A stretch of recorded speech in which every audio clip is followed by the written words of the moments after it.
Hello everyone, welcome to Analog IAS current affair analysis for 23rd May 2020, and these are the couple of articles we'll be dealing today. The first article for the day is taken from the Hindu and it is titled Lower the Temperature, Diffuse the Issue.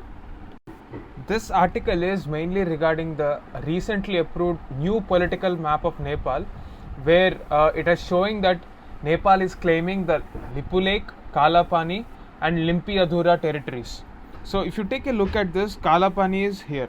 So this is a much contested area and a border dispute between Nepal and India. Even though Nepal did not publicly acknowledge this map and publicly released its map claiming this Kalapani area, it is expected to publish it soon, and the move has been strongly condemned by India as an unjustified cartographic assertion. So in November 2019, where we already discussed this issue, India released its new political map showing that Kalapani is actually a part of Indian territory, and which was objected by Nepal back then in November. The new India map also showed the Pakistan occupied Kashmir as a part of its newly created union territory of Jammu and Kashmir and Ladakh. So this Kalapani issue is the major point of contention and at the epicenter of this Indo-Nepal border controversy. After Kalapani, there is another issue called the Lipulekh issue. Now let us have a look into what this is. As you can see in this picture, Lipulekh is located in the far west point near Kalapani, and this is an area of territorial dispute between again India and Nepal. Both the countries claim these regions as a part of their territory, and India claims Kalapani as a part of the Pittorgarh district. Also at this juncture, please note that this Pittorgarh district is famous in our art and culture. Please refer your NCERT textbook as to why this district is important. So with respect to this Lipulekh border issue, this goes back to 1997, when for the first time Nepal raised objections against the decision of India and China to open the Lipulekh Pass for travelling to Manas Sarovar. Lipulekh Pass is an ancient route made for trade and pilgrimage purposes, especially by the Bhutia people. The route was closed in 1962 in the backdrop of the Indo-China War. However, in May 2020, India reopened the route for Kailash Manas Sarovar pilgrimage after constructing 22 kilometers long road on this pass. So why Lipulekh is a disputed territory between India and Nepal, that you have to understand.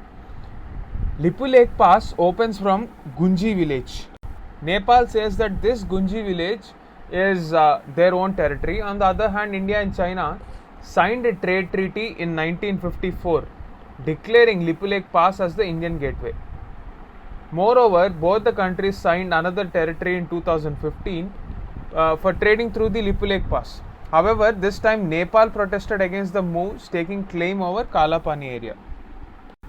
So it is the ITBP which is controlling the entry into this area and nearby areas since the Indo-China War of 1962. Nepali government claims that towards the west of Kalapani flows the main Kali river. So this falls, according to them, into their own territory. But as per the Treaty of Sugali, Kali river is located in Nepal's western border that it shares with India. Please note that this Treaty of Sugali is important for this year prelims, and this treaty has been signed between Nepal and the British East India Company way back in 1816. So please read about this Treaty of Sugali from your history textbooks. Now, given this backdrop, what is India's claim over Kalapani territory? We have to sum up that there are three disputes with respect to India and Nepal border issue.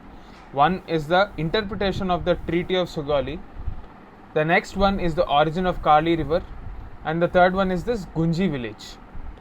So this is the summary and backdrop of the article that we are talking about. So what this article is trying to say is that we have to resolve this issue. Why should we resolve this issue?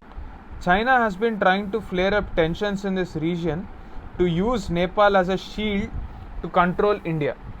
At the same time, India is also extending its best help, and India has been addressing all the issues that Nepal has been raising from time to time.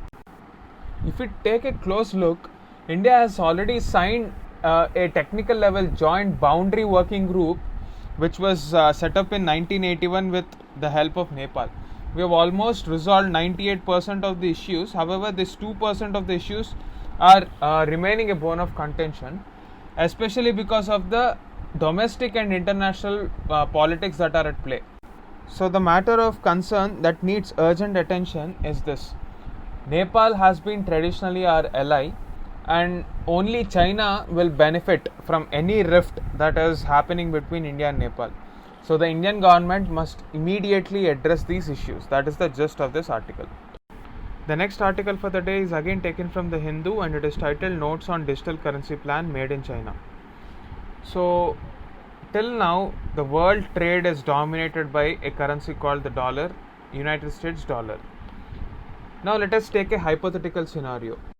We know that Iran is currently facing sanctions, and that is the reason why it has not been able to do any trade with a lot of countries despite having good bilateral relations. For example, because of the trade sanctions and India's dependence on US, we cannot trade cheap oil with Iran. As a result, India is forced to buy costlier oil elsewhere because of the sanctions imposed by US on Iran. The reason for this is the global dominance of US dollar as a major currency. Now imagine a situation where Iran is completely moving away from this dollar based transaction, and Iran has shifted much of its international commerce to a new yuan based system. This yuan based system will be based on a Chinese digital currency that allows Iran to avoid this dollar transaction. The result is that Iran can no longer be contained by US. Iran can completely bypass all the US financial institutions and stop the dollar transaction completely. So as a result, Iran's oil sales to China, India, Europe will be going up, and it will give Iran some money to handle this sanctions. Now all this looks like a fiction story now, but there is a possibility that this might become a reality if the digital currency plan that is being imposed by China on various Asian countries becomes a success. So China became the first major economy to conduct a real world test of a national digital currency. The pilot project, which is occurring in 4 large Chinese cities, is a clear sign that China is years ahead of the United States in the development of what is likely to become a central component of digital world currency. So if you take a look at Chinese ambitions, they want to make a hallmark economic development strategy called the Made in China 2025. So this strategy aims to turn China into a leader in cutting edge technology, and accordingly, when China's central bank determined in 2014 itself that a state-backed digital currency has the potential to protect its financial autonomy and heighten its international economic influence, the essential ingredients that like artificial intelligence or the blockchain technology and digital payment platforms were already under development.